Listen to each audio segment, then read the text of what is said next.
வணக்கம் வியூவர்ஸ், இன்னைக்கு நம்ம சமைக்க போகிறது எக் நூடுல்ஸ். நான் இந்த நூடுல்ஸ் வச்சு தான் இன்றைக்கி இதை செய்ய போகிறேன். இதை நம்ம எப்படி செய்யலாம் அப்படின்றத இப்போ பார்க்கலாம். அதுக்கு முன்னாடி நம்ம சேனல் #food சேனலுக்கு சப்ஸ்கிரைப் பண்ணாத வியூவர்ஸ் சப்ஸ்கிரைப் பண்ணிக்கோங்க, நோட்டிஃபிகேஷன் பெல் கிளிக் பண்ணிக்கோங்க. வாங்க இதை எப்படி சமைக்கிறதுன்னு பார்க்கலாம்.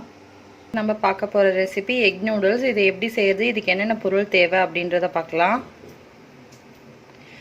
ஒரு கேரட்டு, 4-5 பீன்ஸு, இதை நான் பொடிசாக கட் பண்ணி வச்சுருக்கேன். இது கூட இஞ்சி பூண்டு paste, Kashmiri chilli powder, pepper, உப்பு, மஞ்சப்பொடி, சோயா சாஸ் 2 டீஸ்பூன், இது கூட டொமேட்டோ கெச்சப் 2 முட்டை, க்ரீன் சில்லி சாஸ் இது வந்து 1 டீஸ்பூன் அளவுக்கு தான் இருக்கும். இது கூட நூடுல்ஸ். இப்போ இதை எப்படி செய்கிறது அப்படின்னு பார்க்கலாம். இப்போது 2 முட்டையில் கொஞ்சம் உப்பு சேர்த்துக்கிட்டேன், இதுக்கு தேவையான அளவு. அதுக்கடுத்து பெப்பர், மஞ்சப்பொடி கொஞ்சம். இப்போ இந்த முட்டையை நல்லா பீட் பண்ணிக்கணும். இப்போ இது நல்லா பீட் பண்ணியாச்சு. இந்த மாதிரி நூடுல்ஸை உடைக்காமல் ஒரு பேனில் போட்டு வேக வைக்கணும். அது கூட நான் 1 ஸ்பூன் எண்ணெய் ஊற்றிக்கிறேன். இந்த மாதிரி ஒரு 5 நிமிஷம் குக் ஆனதும் இதை ட்ரைன் பண்ணிடணும். இந்த மாதிரி இதில் வடிகட்டியாச்சு. இந்த மாதிரி உங்கள் வீட்டில் ஏதாவது ஸ்ட்ரெயினர் இருந்ததுன்னா அதில் வடிகட்டிடுங்க.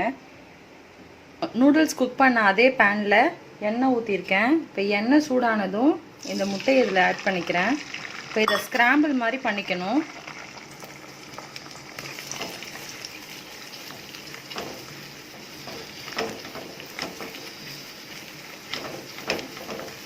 முட்டை பொடி மாஸ் மாதிரி ஆகிடணும். இப்போ இந்த மாதிரி ஸ்க்ராம்பிள் ஆகிடுச்சு. இப்போ இது கூட எடுத்து வச்ச வெஜிடபிள்ஸ் எல்லாம் ஆட் பண்ணிக்கணும். இப்போ இது குக் ஆகணும். இப்போ வெஜிடபிள்ஸ் கூட இஞ்சி பூண்டு பேஸ்ட்டு கூட மீதமுள்ள உப்பு, இது வந்து வெஜிடபிள்ஸ் வதங்கிறதுக்காக. இப்போ இதுவும் நல்லா வதங்கணும்.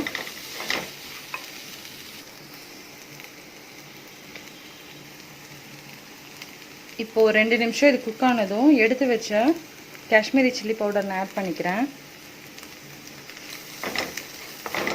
அந்த மிளகா நெடி போகிற வரைக்கும் இதை கொஞ்சம் நல்லா வதக்கணும்.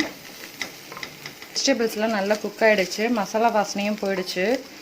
இப்போ நம்ம இந்த நூடுல்ஸ் எடுத்து வச்சுருக்கோம்ல, இதில் தண்ணி வடிச்சிட்டு இந்த நூடுல்ஸ் ஆட் பண்ணிக்கிறேன். இது கூட டொமேட்டோ கெச்சப்,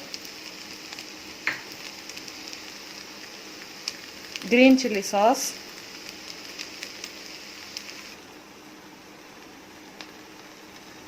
ஒரு ஸ்பூன் சோயா சாஸ். இந்த மாதிரி நல்லா மிக்ஸ் பண்ணியாச்சு. இப்போ மீதமுள்ள பெப்பர் இதில் ஆட் பண்ணிக்கிறேன். இதையும் சேர்த்து நல்லா மிக்ஸ் பண்ணிக்கோங்க. எக் நூடுல்ஸ் தயாராகிடுச்சு. இதை நீங்கள் பவுலில் ட்ரான்ஸ்ஃபர் பண்ணிக்கலாம்.